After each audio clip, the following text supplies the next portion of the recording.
Sasa hapa nichukue fursa hii kuwatangazia viingilio vya mchezo wetu wa robo finali kati ya Young Africans dhidi ya Mamelodi Sundowns.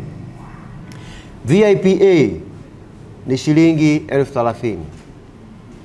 VIP B ni shilingi 20,000. VIP C ni shilingi 10,000. Mzunguko, na hapa kabla sijawatajia viingilio au kiingilio kilichoamuliwa kwenye mzunguko, nianze kuwaambia kwa ndugu zangu wana Yanga, lakini pia nizungumze na Watanzania kwa ujumla wapenda mpira. Wote tunakubaliana kwamba hii ni mechi kubwa. Sio tu hapa Tanzania, ni mechi kubwa zaidi barani Afrika kwenye robo finali.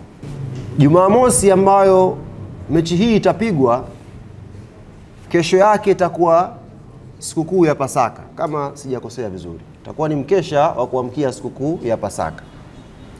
Lakini kwa sisi Waislamu, hii Jumamosi tutakuwa tunakaribia kuingia kwenye 10 la mwisho la kumaliza mwezi mtukufu wa Ramadhani. Kwa maana yake hapa sasa, kwa sisi wa Tanzania wote tutakuwa tunawaza kuhusu familia zetu. Sikukuu, tunajiandaa na sikukuu. Tunajiandaa na sikukuu ya Eid au anajiandaa na sikukuu ya Pasaka. Hiyo ni sababu ya pili. Sababu ya tatu, vitu tulivyoconsider kabla sijawatajia kiingilio cha mzunguko. Sababu ya tatu, ndugu zangu wa Tanzania, mechi hii inakwenda kupigwa saa 3 kamili usiku. Mechi hii ikiisha, maana yake inaisha saa 6 kasoro, usiku mwingi.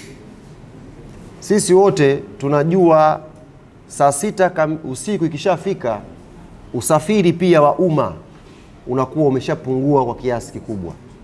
Kwa maana yake Watanzania wengi watakaokuja Benjamin Mkapa itawalazimu, kama sio kukodi bodaboda au waanze kurequest usafiri binafsi warudi makwao, kwa sababu usafiri wa umma kwa muda huo utakuwa umesha stopisha kazi zake kwa kiasi kikubwa. Tulivyovizingatia vitu hivi vitatu, tukakubaliana kama Young Africans, ni kweli ni mechi kubwa zaidi barani Afrika, ni mechi ambayo kila mtu anamnayo, ni mechi ambayo watu wengi wanatamani kuja kuiona. Sisi tukasema hii ni club ya wananchi.